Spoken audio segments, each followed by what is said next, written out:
네, 귀한 찬양 감사합니다. 하나님께서도 또 기뻐 받으셨는 줄 믿습니다. 네, 오늘도 이 찬양과 같이 우리가 영원히 주님을 찬양하는 그 믿음의 고백이 선포되어지는 오늘 이 시간이 되었으면 좋겠습니다.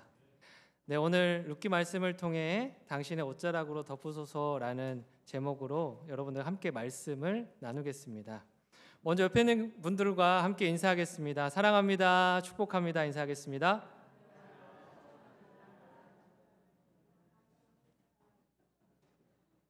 네, 제가 보니까 축복이 좀 덜한 것 같아요. 사랑은 좀 하는 것 같은데 좀 축복이 좀 덜하다. 그래서 다시 한 번 더 우리 옆에 분들과 인사하겠습니다. 진심의 마음을 담아서 사랑합니다, 축복합니다 인사하겠습니다.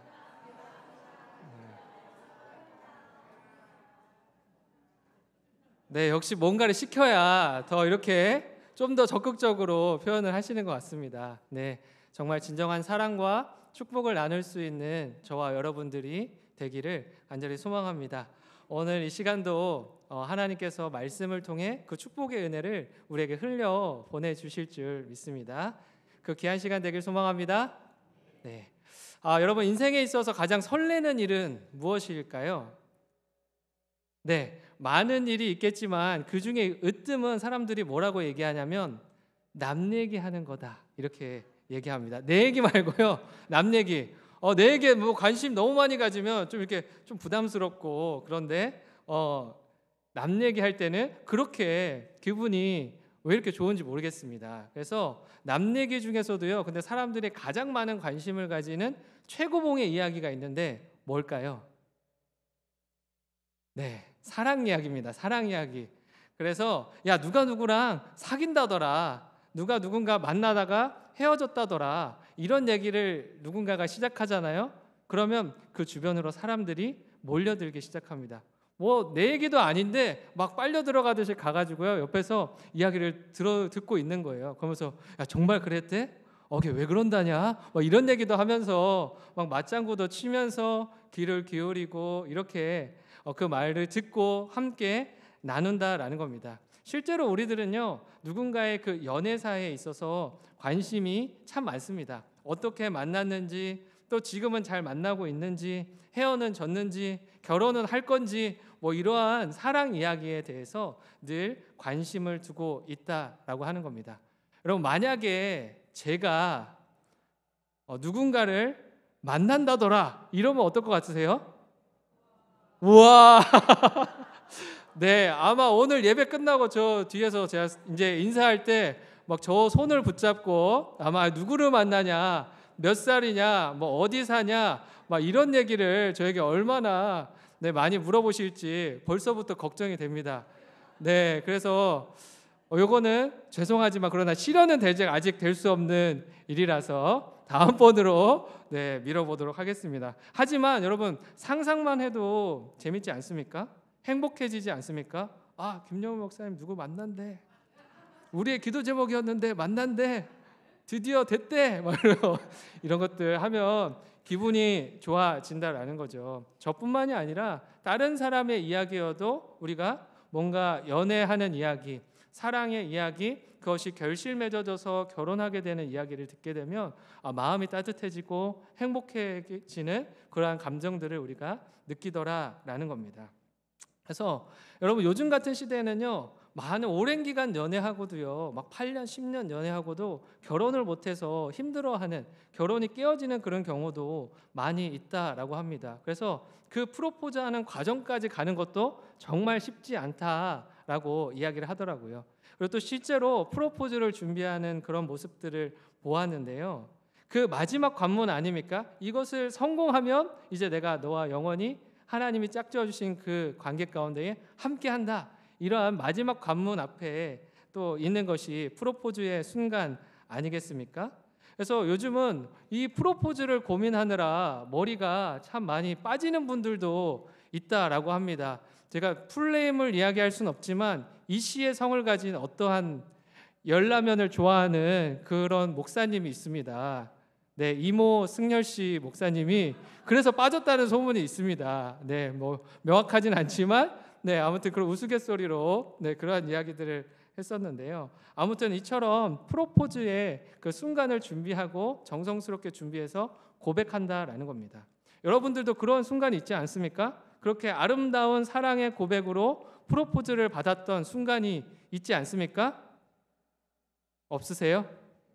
네, 표정을 보니까 있긴 있었는데 지금은 좀 탐탁치 않은 것 같습니다. 그래서 네, 남편이 있긴 있는데 좀 탐탁치 않은 그런 남편으로 좀 전락한 것 같은 그런 느낌을 제가 확 받았네요. 이런 식으로 하시면 제가 뭐 결혼에 대해서 소망을 가지겠습니까? 네, 아무튼 그 사랑의 절정이 표출되는 그런 프로포즈의 순간이 있다라는 겁니다. 옛날에는요, 이제 다소 밉살스럽게 청혼을 하는 그런 모습도 봤습니다. 막 내 알을 놔둬 막 하면서 사투리로 하기도 하고, 막 니캉 내캉 같이 살자, 막 고만 많이 그냥 살자, 막 이런 것들도 보고요. 이건 이제 지방에서는 주로 그렇고요. 서울에서는 막 당신 없이는 난 이제 못 살아, 이런 식으로 하면서 뭐 청혼을 했다더라, 이렇게 하는 것들을 많이 듣고 보았습니다. 이처럼 사랑과 결혼, 이러한 프로포즈의 과정에는요, 낭만이라고 하는 것이 담겨 있는 것 같습니다. 그렇기 때문에 우리에게 행복을 주는 것이죠. 근데 모든 나라의 청혼가요, 결혼이요, 다 낭만적인 것은 아니더라고요. 마사이족이라고 하는 것은요, 결혼할 때 신부의 머리에 침을 뱉는다라고 합니다. 네, 깜짝 놀라시죠? 네, 그럼 결혼하기 싫을 것 같은데 이게 그들만의 문화인 거죠. 아일랜드는요, 신부가 한쪽 다리로 서서 결혼식을 끝내야 된다라고 합니다. 안 그래도 이거 하이힐 신으면 힘든데 한쪽 다리를 서서. 네, 그리고 또 중국 소수민족의 결혼식 중에서는요, 신랑과 신부가 뭐 병아리를 뭐 칼로 찔러야 되는 그러한 일들도 있고요. 스코틀랜드 일부 지역에서는 신부를 이렇게 쓰레기로 덮어가지고 나무에 묶어서 결혼을 한다라고도 합니다. 정말 경악스러운 일이죠. 또 아일랜드에서는요, 4년에 한 번 윤년이 돌아오는 2월 29일에는요 여자가 남자에게 고백하면 그 남자는 싫든 좋든 무조건 그 청혼을 받아야 되는, 승낙해야 되는 그러한 풍습도 있다라고 합니다. 정말 다른 나라의 풍습을 들어보면 또 경악할 만한 일들도 있죠. 근데 사실 우리나라도 들여다보니까요, 마찬가지인 것 같아요. 결혼 하루 전이 되면, 요즘은 하지 않지만 막 함진아비가 막 신부집에 막 찾아가가지고 함 사세요 하면서 막 강매를 하고 막 그런 것들이 있었지 않습니까? 그러면서 왜 이렇게 두들겨 패는지, 남편을, 신랑을 두들겨 맞아야만 결혼을 할 수 있는 그런 불쌍한 모습들이 있었다라는 겁니다. 서양인들도요, 아마 한국식의 이러한 전통의 결혼 문화들을 보면 아마 기겁하지 않았을까 하는 것을 생각해 보게 됩니다. 이처럼 참 다양하고요, 다양한 나라와 문화들 가운데에 결혼의 풍습이 존재한다라는 겁니다. 자, 그러면 결혼 속, 그 성경 속 인물들은요, 어떻게 결혼을 했을까요? 오늘 본문에는 드디어 룻과 보아스가 이 결혼의 과정을 걸어가는, 연인의 과정으로 나아가는 그 첫걸음에 또 있다라는 것을 보게 됩니다. 특히 룻은요, 보아스에게 청혼하는 장면으로 오늘 말씀이 시작되는데요, 우리가 7절 말씀을 함께 읽어보도록 하겠습니다. 시작. 보아스가 먹고 마시고 마음이 즐거워 가서 곡식탄 더미의 끝에 눕는지라 룻이 가만히 가서 그의 발치 이불을 들고 거기 누웠더라. 뭐라고 합니까? 보아스가 이제 추수했던 것들을 먹고 마시고 즐기는 가운데 있었고, 그것이 이제 흠뻑 취해서 단 더미에 누웠다라는 겁니다. 근데 룻이 가만히 가서 그의 발치의 이불을 들고 거기에 함께 누웠더라. 이것이 오늘의 내용입니다. 이스라엘 사회에서는요, 좀처럼 보기 힘든 그런 모습입니다. 특히 여자가 남자에게 이렇게 들이대는 것뿐만 아니라 다가가서 적극적으로 청혼하는 듯한 이러한 모습들, 그런 것은 쉽지 않은 일이었다라는 겁니다.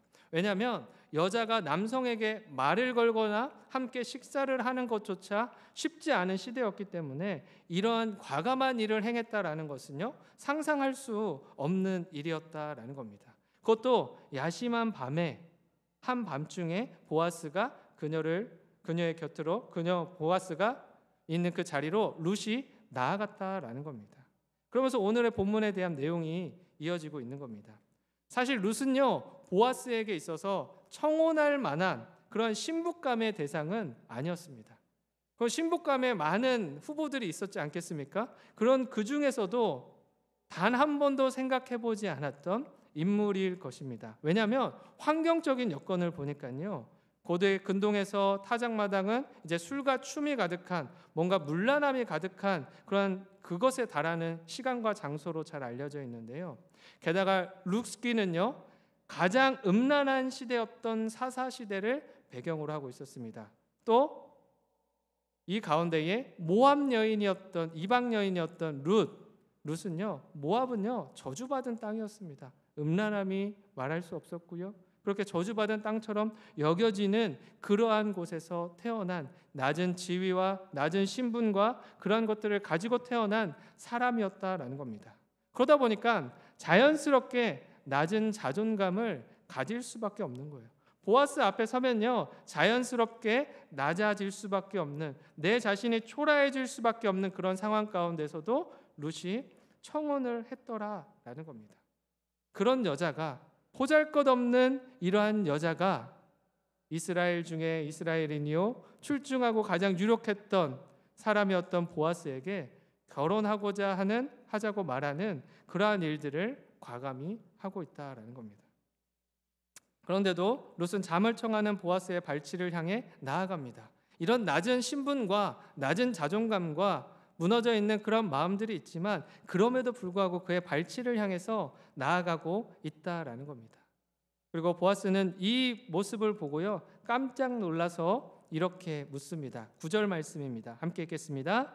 이르되 내가 누구냐 하니 대답하되 나는 당신의 여종 룻이오니 당신의 옷자락을 펴 당신의 여종을 덮으소서. 이는 당신이 기업을 물을 자가 됨이니이다 하니. 자, 어떤 학자는요, 밤에 룻이 보아스의 이불을 들춰서 놀란 거다라고도 이야기하고, 어떤 사람은 룻이 당시 밤에 자는 그런 남자를 성적으로 유혹하는, 또 공격하는 여자 귀신이 있었는데 그러한 귀신으로 착각했기 때문에 깜짝 놀란 거다라고 이야기를 합니다. 어쨌든 이 여인 때문에 보아스가 잘 누워있다가 깜짝 놀란 것은 확실하다라는 것이죠. 그래서 누구냐고 물었습니다. 이에 대해서 룻이 무엇이라고 대답하냐면, 저는 나오미의 자부입니다. 이것도 아니고요. 저는 죽은 말론의 아내입니다.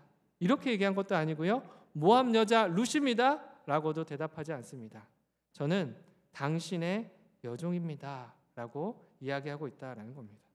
사실 가장 먼저 룻이 보아스에게 자신을 어떻게 소개했었냐면요, 저는 이방 여인입니다. 이렇게 소개했었거든요. 10절 말씀입니다. 10절 말씀에서는요, 이렇게 이야기합니다. 그에게 이르되 나는 이방 여인이거늘 당신이 어찌하여. 이게 첫 소개였습니다. 보아스의 첫 만남 가운데에 내가 어떤 존재인지를 분명하게 밝히는데, 저는 이방 여인입니다. 모압 여자입니다. 이렇게 밝히더라라는 겁니다. 또 13절에서는 어떻게 이야기합니까? 하녀로 자신을 소개했습니다. 이방 여인에서 하녀로 자신을 낮춰 이야기하고 있다라는 겁니다.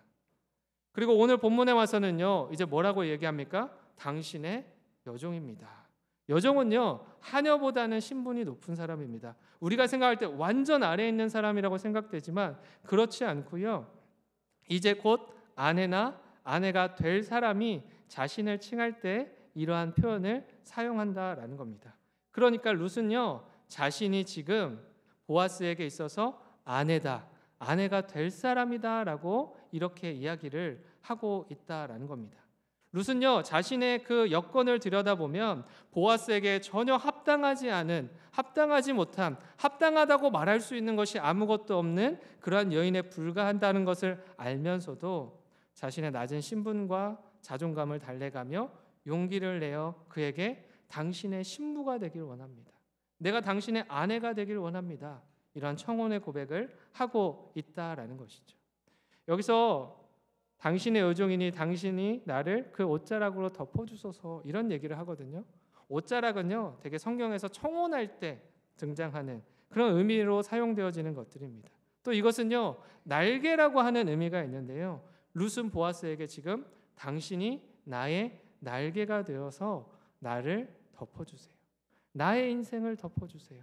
나의 인생 가운데 함께 해주세요. 이런 고백을 하고 있더라라는 겁니다.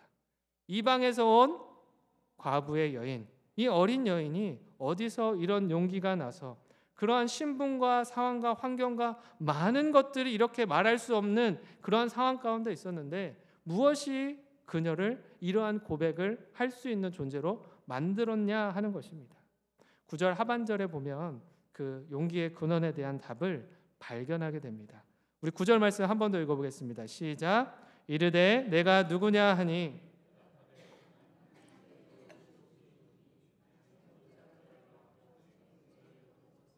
이는 당신이 기업을 물을 자가 됨이니이다 하니. 뭐라고 얘기합니까? 이르되 내가 누구냐 하니 대답하되 나는 당신의 여종 루시오니 당신의 옷자락을 펴서 당신의 여종을 덮어주소서. 이는 당신이 기업 물을 자가 됨이니이다 하니. 결정적인 단어는요, 당신이 기업 물을 자다라는 것입니다. 당신이 바로 나의 고엘이기 때문에 청혼하고 싶다는 겁니다. 당신과 함께하고 싶다는 겁니다. 당신이 나를 덮어주고 그 품 안에서 내가 살아가기를 소망한다는 겁니다. 사실 시어머니 나오미는요, 순수하게 룻의 행복을 원했습니다. 그래서 새로운 남자를 만나기 원했고 젊고 건강한 그런 남자를 만나서 이제는 더 이상 그러한 이와 같은 죽음의 아픔을 경험하는 것이 아니라 더 행복하게 살게 되기를, 새로운 삶 가운데에 부유하게 살게 되기를 그렇게 소망했다라는 겁니다. 그렇게 그러한 귀한 마음을 가지고 룻을 떠나보려고 했다라는 것이죠. 새로운 행복을 찾아서 내 갈 길을 떠나라. 날개를 달고 헐헐 날아서 더 좋은 곳으로 떠나라. 그렇게 요청했던 것입니다. 그런데 룻은 지금 그런 것에 관심을 가지고 있는 것이 아니라는 것이죠. 룻이 애타게 찾고 있고요, 붙잡고자 하는 것은 무엇입니까? 보아스라는 부자를 만나 날개단 인생을 살자, 그런 것이 아닙니다. 그녀가 애타게 찾고 있는 것은요, 애타게 찾고 있는 그 중심 안에 있는 한 가지는요, 고엘이다라는 것입니다. 고엘은요, 하나님이 주신 기업의 무릎입니다.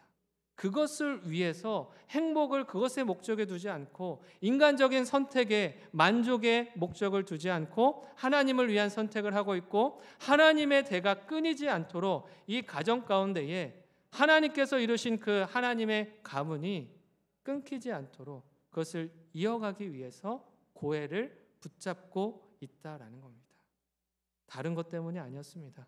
인간적인 행복 때문이 아니라 보아스를 통해서 내가 잘 먹고 잘 살 수 있겠다 하는 그것 때문이 아니라 이 사람을 통해서 하나님의 대가 이어지는 것을 보게 될 것을 기대하며 그것을 붙잡았다라는 겁니다. 낮은 자존감도 제쳐놓고 낮은 신분도 제쳐놓고 용기 있게 행동할 수 있었던 원동력이 바로 여기에 있었다라는 겁니다. 행복하고자 하는 그 열망 때문이 아니라요, 하나님의 약속을 믿는 그 믿음 때문이었고요, 하나님이 주신 그 관계 때문이었고요, 하나님이 주신 그 약속을 놓치지 않으며 살고자 했던 그 열정 때문이었다라는 겁니다. 형제가 자식이 없어 죽거든 다른 형제가 죽은 형제의 후사를 이어줘야 한다는 그 하나님의 말씀 때문에, 신실하신 그 약속 때문에 그 말씀을 따라 살고자 했던 결정이었고요, 선택이었다라는 겁니다. 그래서 비록 어린 나이에도 불구하고 어린 과부에도 불구하고 예수 그리스도가 탄생되어지는 그 계복 가운데에 설 수 있었다라는 겁니다. 6절 말씀에도요, 이 모습이 잘 나타나 있습니다. 그가 타작마당으로 내려가서 시어머니의 명령대로 다 하니라. 시어머니의 명령이 무엇이었습니까? 네가 때를 봐서 그의 곁으로 다가가라. 밤의 음침한 시간대에 그의 곁으로 들어가라. 그의 발치에 누워라. 그를 붙잡아라. 이러한 것들 아니었습니까? 말도 안 되는 시어머니의 그 요청에도요, 믿음으로 반응하더라라는 겁니다. 그의 명령대로 하더라. 이것은요, 룻이 처음 모압 땅을 떠나서 이스라엘 땅으로 들어올 때 드렸던 첫 고백과도 같은 그 믿음이 여전히 있다라는 겁니다. 처음에 어떤 고백으로 시어머니에게 이야기를 했습니까? 룻기 1장 16절은요, 이렇게 고백합니다. 룻이 이르되 내게 어머니를 떠나며 어머니를 따르지 말고 돌아가라 강권하지 마옵소서. 어머니께서 가시는 곳에 나도 가고 어머니께서 머무시는 곳에서 나도 머물겠나이다. 어머니의 백성이 나의 백성이 되고 어머니의 하나님이 나의 하나님이 되시리니. 뭐라고 얘기합니까? 어머니의 백성이 나의 백성이 되고 어머니의 하나님이 나의 하나님이 되길 원합니다. 이 신앙 고백을 드리면서 출발했었거든요. 근데 그 신앙 고백이 여전히 이어지고 있고 그 말씀을 따라 살려고 하는, 그 신앙을 따라 살려고 하는 모습이 여전히 룻에게 있더라라는 겁니다. 룻이 그토록 손에 쥐고자 했던 그 한 가지, 그것은 백마탄 왕자를 만나서 인생 좀 편히 살아보자 이러한 것이 아니었다라는 겁니다. 지긋지긋하게 반복되는 악재 속에서 나도 마음의 평안을 좀 누려볼 만한, 평안을 줄 만한 사람을 만나보자, 그런 사람 하나 얻어보자, 이런 마음이 아니었다라는 겁니다. 그녀의 손에는요, 하나님의 말씀이 있었고 말씀에 대한 믿음이 있었고 믿음을 붙드는 그러한 삶이 있더라라는 겁니다. 그 말씀 때문에, 그 믿음 때문에 보아스를 붙들고자 했던 겁니다. 여러분, 이처럼 우리를 살리는 것은요, 믿음입니다. 우리를 살아가게 하는 것도 역시 믿음입니다. 또 우리를 그리스도인으로 살아내게 만드는 것도요, 그 힘이 어디서 나오느냐? 믿음에서 출발한다라는 겁니다. 모든 일에 믿음으로 시작해야만 믿음 가운데 역사하시는 하나님의 손길을 경험할 수 있는 것입니다. 하나님이 나를 보호하신다는 그 믿음, 또 하나님이 나를 먹이시고 입히신다는 그 믿음, 날마다 믿음으로 살아가게 하신다는 그 믿음, 이 믿음 때문에 우리가 사는 것입니다. 오늘 이 시간 이 믿음이 우리에게도 있어야 할 줄 믿습니다.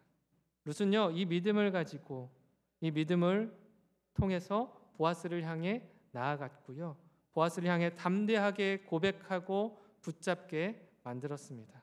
자신을 가로막는 환경과 내면의 문제와 많은 그런 상황들 속에서도 믿음의 자녀로 살아가게 하시는 하나님을 깊이 있게 룻이 경험하고 있는 것입니다. 우리의 인생에서도요, 마찬가지로 하나님은 역사하십니다.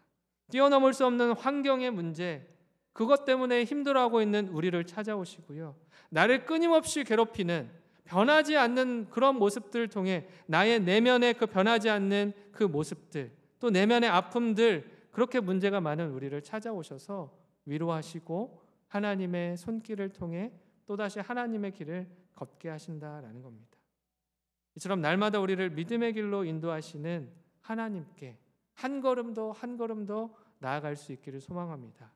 우리가 오늘 믿음의 걸음으로 한 걸음 주님께 나아가면 주님은 우리에게 두 걸음 세 걸음이 되어서 더 가까이 우리의 마음 가운데 찾아오신다라는 겁니다. 그래서 그 품에 영원토록 안기게 하시는 겁니다.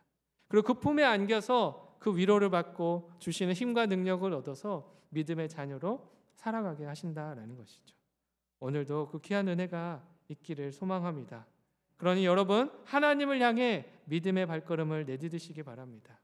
내디딜 수 없는 순간에도, 내디딜 수 없다고 생각되어지는 그 환경 속에서도, 또 텅 빈 마음이라 하나님께 드릴 수 없는 믿음의 고백 속에서도 그 순간에도 하나님께 나아가실 수 있기를 바랍니다. 텅 빈 우리를 채우시는 하나님의 손길, 하나님의 사랑을 발견하게 될 것이기 때문입니다.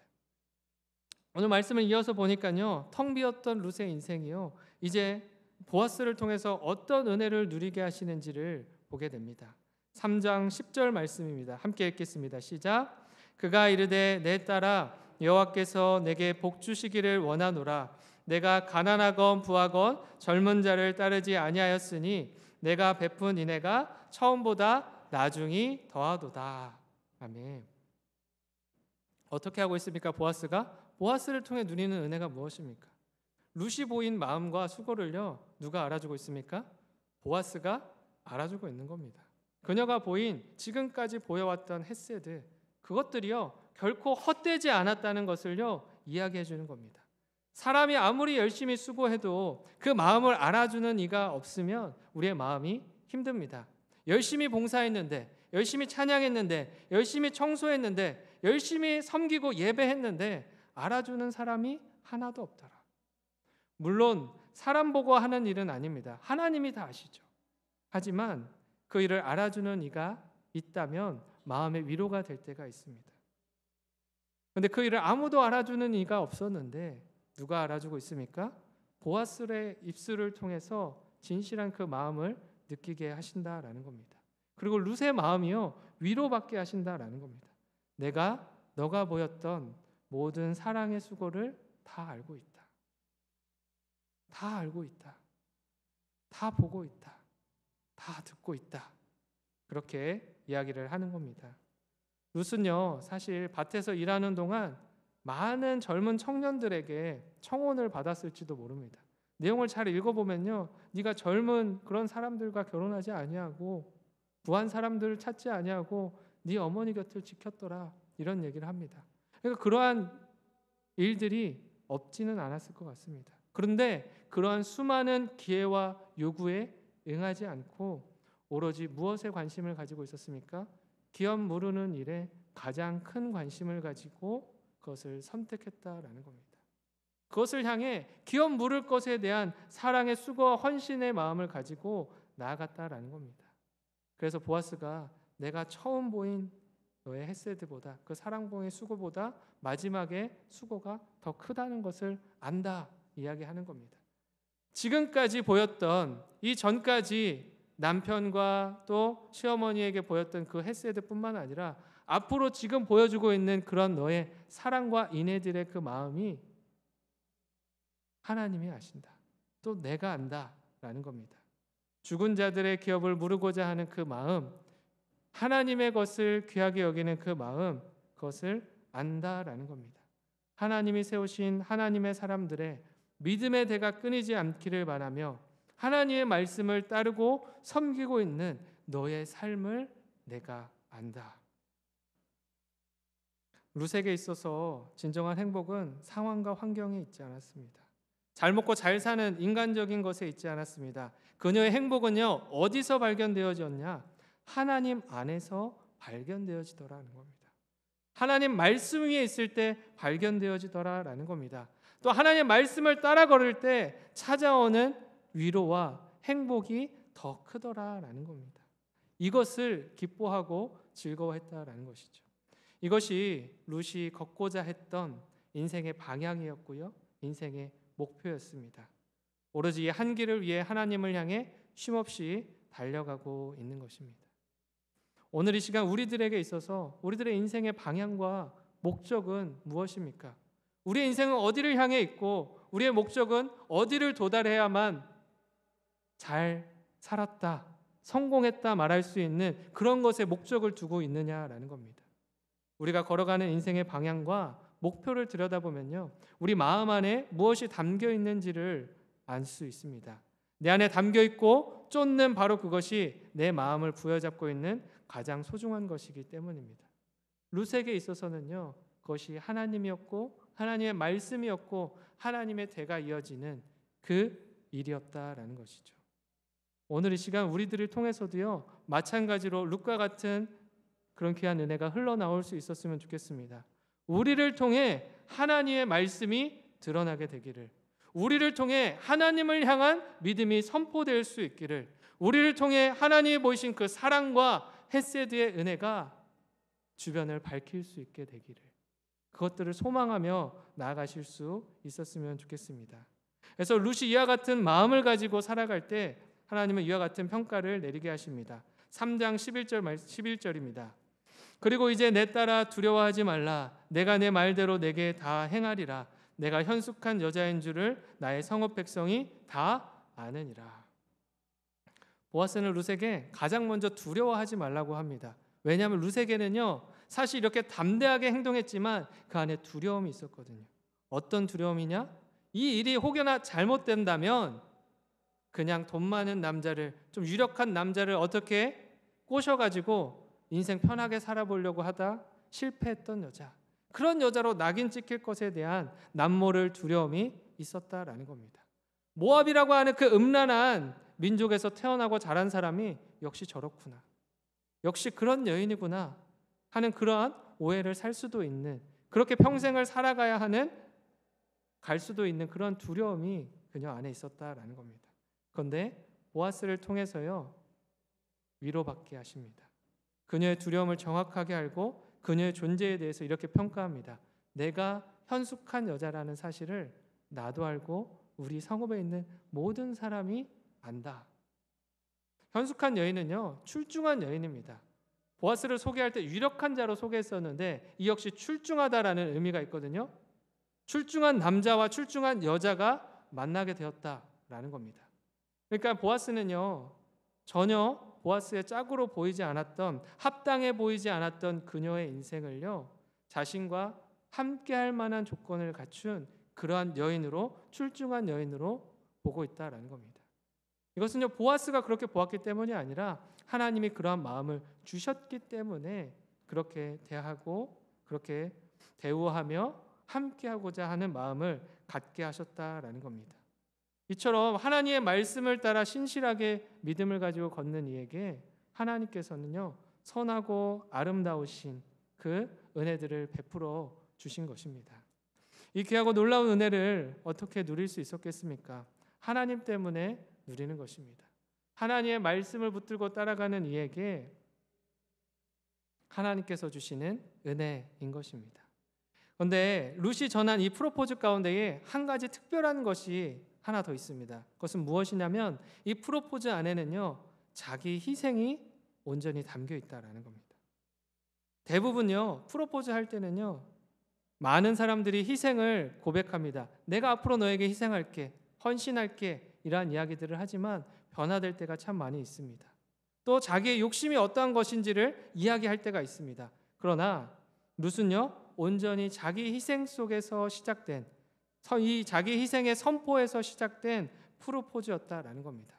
사실 룻은요, 지금 자신의 인생만 들여다보고 걱정하고 고민했다면 이 남자가 아니라 모압 땅에서 더 좋은 남자를 만나서 결혼하며 편히 살 수 있었을 겁니다. 그러나 이 이방 땅에 찾아와서 이러한 대접을 받으면서 이러한 신분을 가지고 살아간다는 거 쉬운 일이 아닙니다. 그러나 그렇게 살아가기로 결단했고 믿음으로 하나님을 따라 그 뜻을 따라 살기를 결단했더라라는 겁니다. 그리고 지금 살아가는 이 모든 순간의 여정 가운데에 관련되어 있는 한 사람, 시어머니 나오미를 생각하며 그녀 가문의 대를 잇기 위해서 이 모든 희생을 기꺼이 감당하고 있더라라는 겁니다. 내가 사랑하는 하나님과 시어머니를 위해 희생해야 한다면 내가 기꺼이 희생하리라 이 마음을 가지고 또 이 희생을 통해 한 영혼을 살릴 수 있다면 한 생명의 빛이 비춰지는 그 놀라운 역사가 일어나게 할 수 있다면 또 한 가문이 하나님의 가문으로서 유지되어질 수 있는 그러한 일들을 감당할 수 있다면 내가 희생해야 되더라도 기꺼이 하리라 그 마음으로 나아갔다라는 겁니다. 사랑의 수고와 헌신이 내가 지금 한 것도 충분하지만 더 필요하다고 한다면 내가 그것까지 하리라.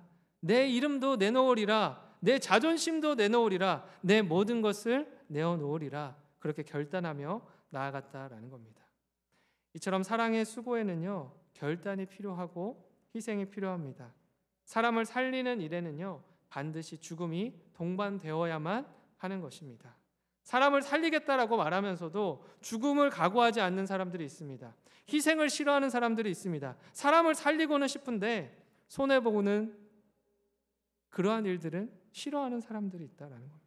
내 것을 내어놓고 손해보기는 싫어하는 그러한 사람들이 있다라는 겁니다. 그러나 결코 이와 같은 희생 없이는, 사랑의 수고 없이는 사람이 살아나는 역사는 일어나지 않는다라는 겁니다.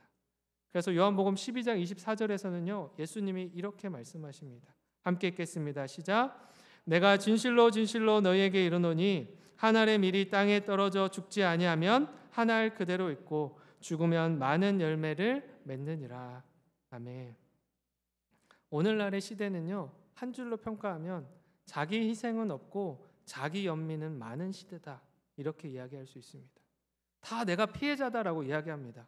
내가 관심을 받아야 되고 내가 보상을 받아야 되고 내가 인정을 받아야 되고 그렇게 자기를 향한 연민이 넘쳐나는 시대다라고 말합니다. 그러나 이러한 시대 속에서요, 세상을 밝게 비추는 힘은 어디서 출발되느냐? 자기를 희생하는 그 한 사람으로부터 빛이 비추이기 시작한다라는 겁니다. 예수님이 우리에게 보이신 그 희생처럼 자기를 희생하여 우리를 살리고자 했던 것처럼 오늘날 이 시대에 가장 필요한 것은요, 자기 연민이 아니라 자기 희생이라는 것입니다.